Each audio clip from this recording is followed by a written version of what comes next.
spent the night last night in Ravine, Virginia, as I continue on my journey to northern Mississippi.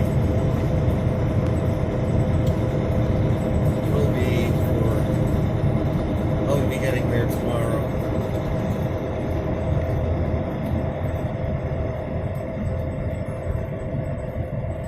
Picked up this load in Sanford, Maine a couple days ago in the afternoon, and made it down to Connecticut the first night, and in Virginia last night. And did hit a little bit of rain yesterday afternoon from one of the outer bands of the remains of Laura.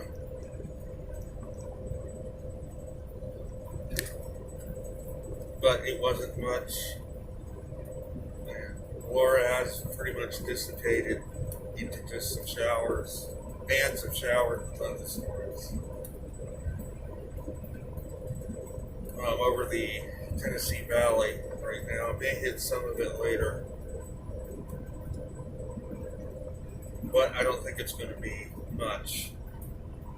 According to what I saw on the satellite, it's mostly dissipated.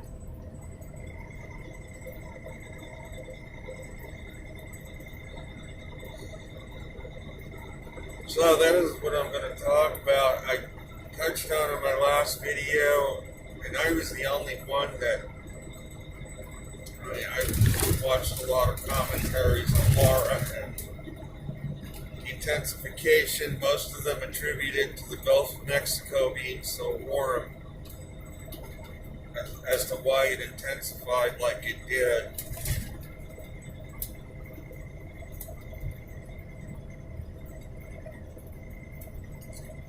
If that was really true, if the whole Gulf of Mexico water temperatures are just under 90 degrees Fahrenheit, then why didn't Marco become a Category 5 then? If that was the reason, how come all these other systems that have crossed the Gulf of Mexico this year, how come none of them intensified into major hurricanes? Why was this the only one? If it was warm water that was really doing it, how come the Atlantic was bath water right now? Why haven't any of these other systems developed into hurricanes or major hurricanes for that matter? If the Atlantic was so record warm as they say it is,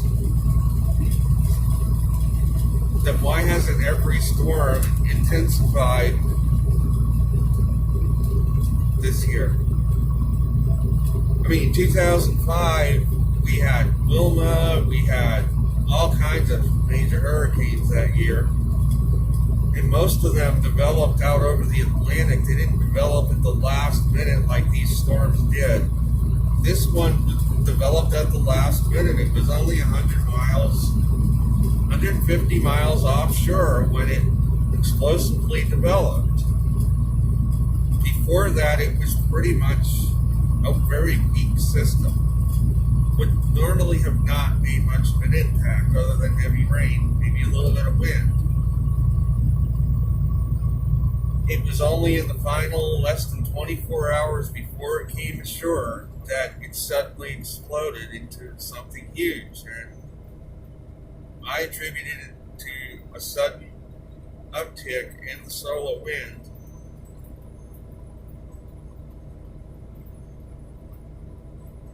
From 350 to 450. What I didn't say in my last video, because it hadn't happened yet, was at 1600 UTC, the solar wind suddenly jumped another 50 on the scale, and that was about the time when they upgraded it to a Cat 4 storm. So within 24 hours, the solar wind went from 350 to just under 500. That's like a 35-40% increase in the solar wind in 24 hours. No wonder this storm got going. Think of all the extra energy hitting the Earth's magnetic field compared to less than 24-hour period, a burst of energy hit the magnetic field of the Earth. Right around the same time that this storm intensified. It intensified at first to category 2, 3, which is when I did my last video. And then later that day, the solar wind came up suddenly in a very short time. It came up another 50 on the scale in less than an hour. In about that time, they upgraded it to a Cat 4 storm.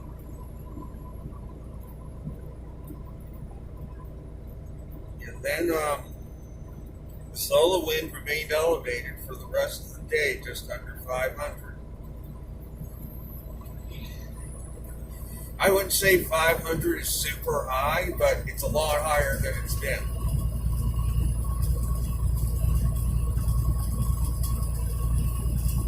This gave the storm extra energy. It wasn't the water temperatures. It was the solar wind.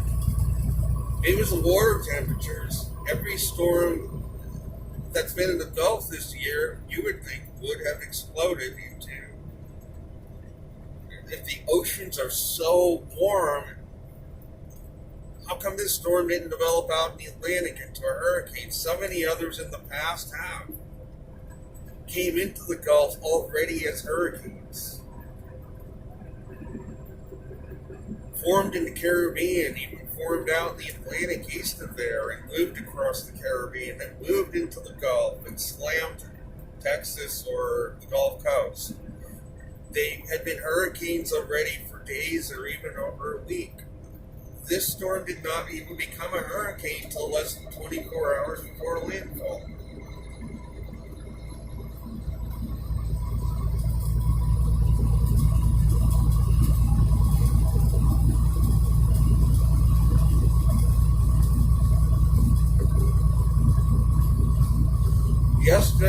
Yesterday, the solar wind did decrease. It didn't go back down to 350. It went down to about 400. The storm weakened. Of course, it moved over land.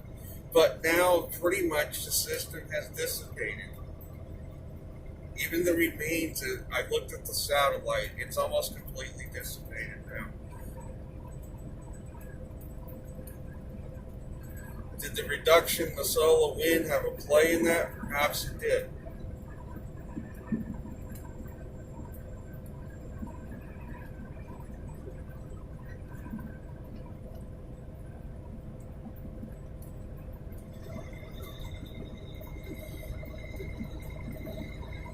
So, Laura's history, whether it really was a Cat 4 on landfall, I question that. I know the damage was severe, but I watched the radar, and the storm did weaken a little bit before it came ashore. The northeastern side of the eye weakened considerably. In the northeastern quadrant of the storm, as it made landfall. So I don't really think Louisiana got it as bad as they could have. I believe it was a 1 or a 2. Perhaps when it got... I'm not saying it wasn't a 4 before landfall. It looked pretty impressive. But as it approached the shoreline, the northeastern quadrant of the storm weakened considerably, it looked like.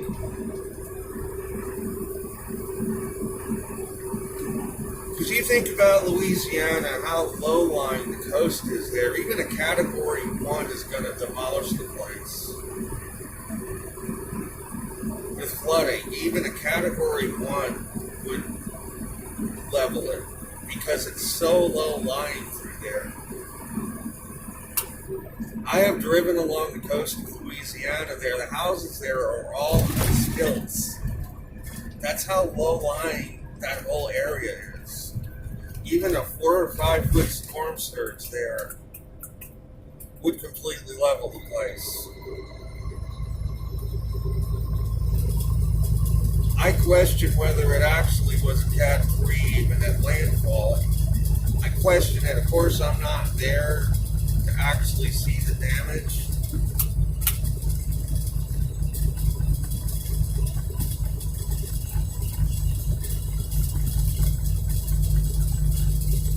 I mean, if I go west from Mississippi, I will be driving through that region. I will be looking to see what kind of damage is there if I end up heading west from there. See if it matches up with what they actually were saying about the storm. But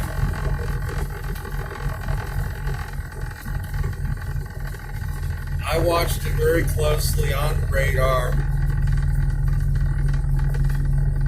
And the northeastern quadrant especially weakened considerably just before landfall.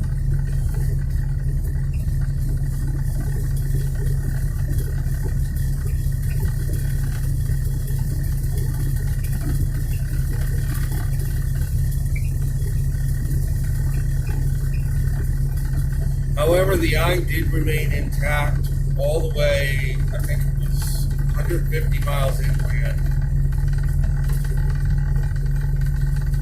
The eye remained intact, so the storm kept some of its intensity pretty far inland. From what I saw on satellite and on the radar images, I didn't feel it completely until it got almost up the street for it.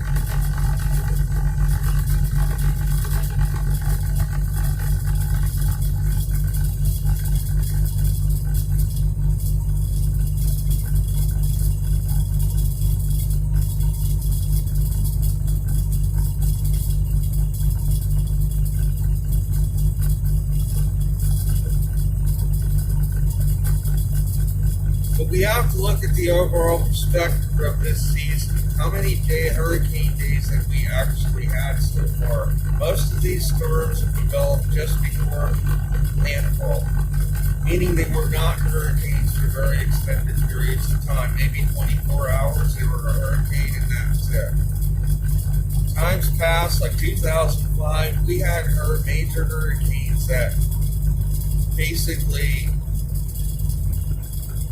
moved across entire oceans. I'm just trying to put the things into perspective. They're saying this is such a super active season that one major hurricane landfall or hit does not make for an active season. In 1992 we had Andrew, 1969 we had Camille.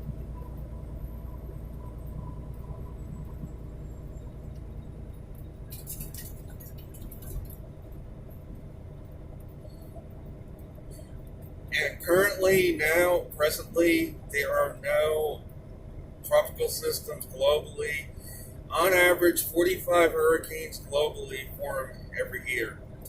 We are not even close to that right now this year. We are nowhere near that figure.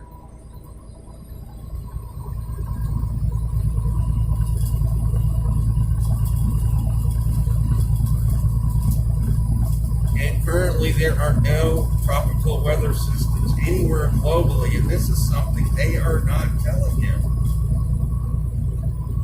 Peak of the season and there are no storms globally anywhere.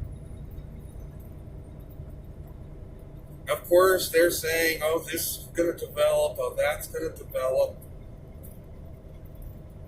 They're naming two systems in the Pacific that are not even tropical storms. They're sticking names on clusters of thunderstorms that really have no circulation to them. In the Eastern Pacific,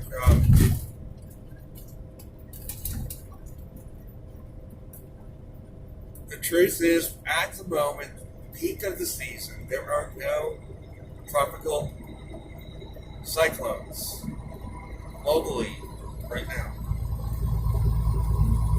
The typhoon in the Pacific made landfall on North Korea, moved to the west of Seoul. It's gone. Just some remains. I think moved over to Vladivostok, gave them some perhaps a burst of heavy rain yesterday or day before, I think it was.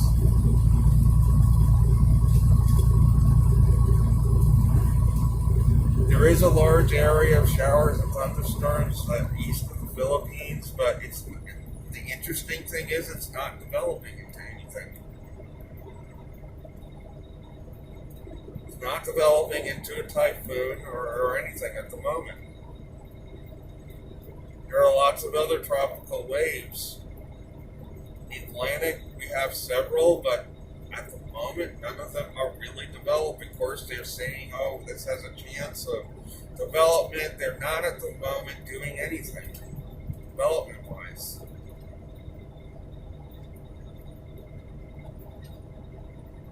So here we are, coming up on September 1st, the peak of the season.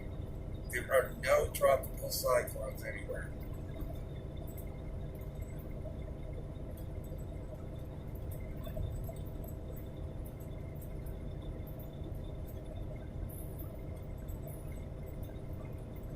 The westerlies over the Atlantic have dropped down now to 30 north latitude due to a cold front.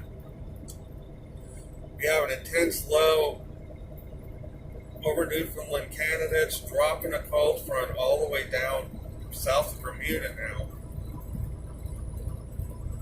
That means you can't really get a hurricane to move up in there. It's going to be turned east if it gets up to that latitude. It will move along the front, east, at 30 north latitude, meaning the east coast of the U.S. at the moment is immune from any hurricanes. The flow is west to east. You cannot get a hurricane with a west to east flow on the east coast.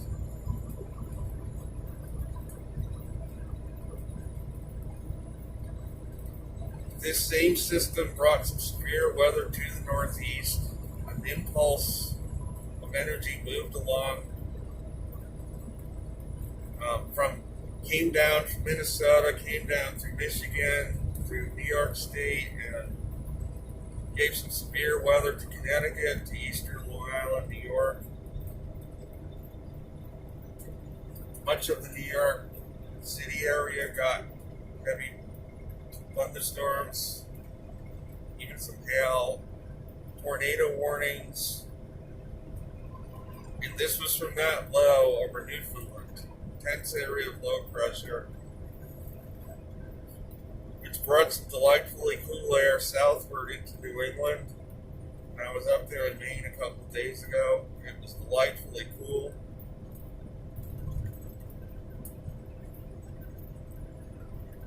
This same system is going to turn the remains of Laura and whatever's left of it east out to sea very quickly. Move across North Carolina and then head out into the Atlantic.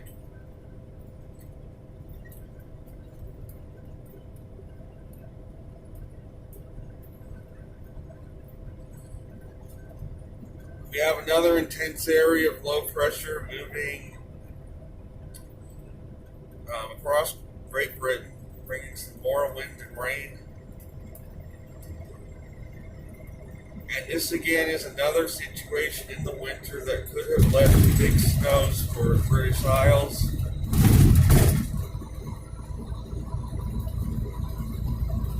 Because of the trajectory of this low, bringing an easterly flow over, especially the northern part of England, Scotland, would have really gotten dumped on if this was winter time.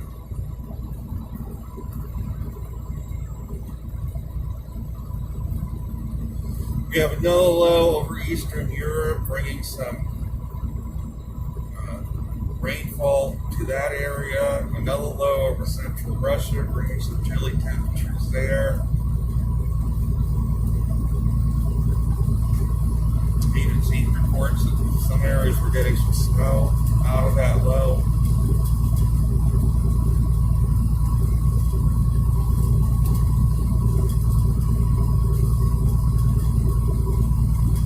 We have another weak low over central Saskatchewan that's bringing some showers and thunderstorms to North Dakota, western Montana, down toward northern Wyoming.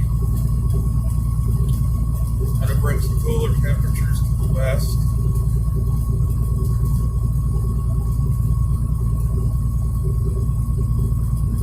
And then the next low coming down the pike from there is over south of Anchorage, Alaska, bringing a lot of rain to northern British Columbia, Alaska Panhandle.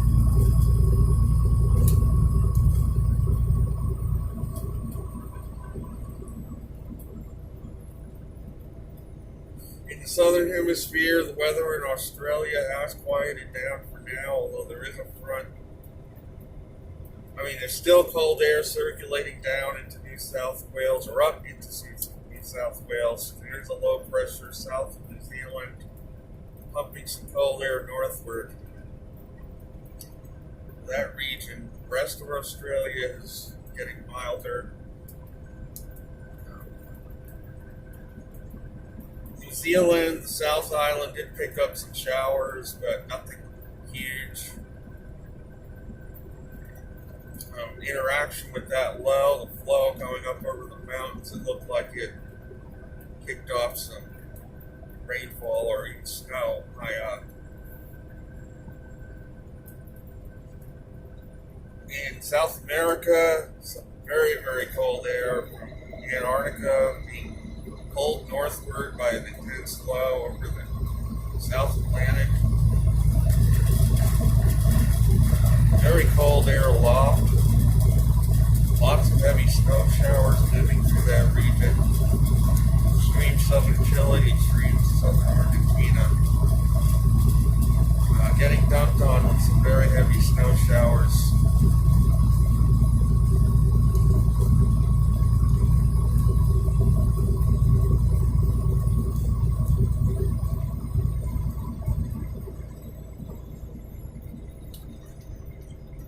There's another huge low in the southern Indian Ocean that may affect Australia next week.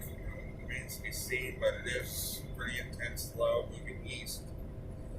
But it's still 800-900 miles away, so probably wouldn't be till next week that Australia gets impacted by that storm.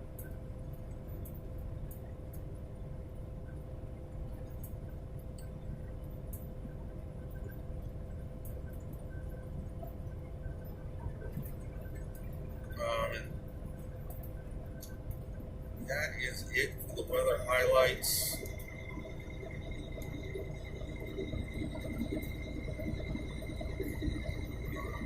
That is going to be it for this update. I will be back soon.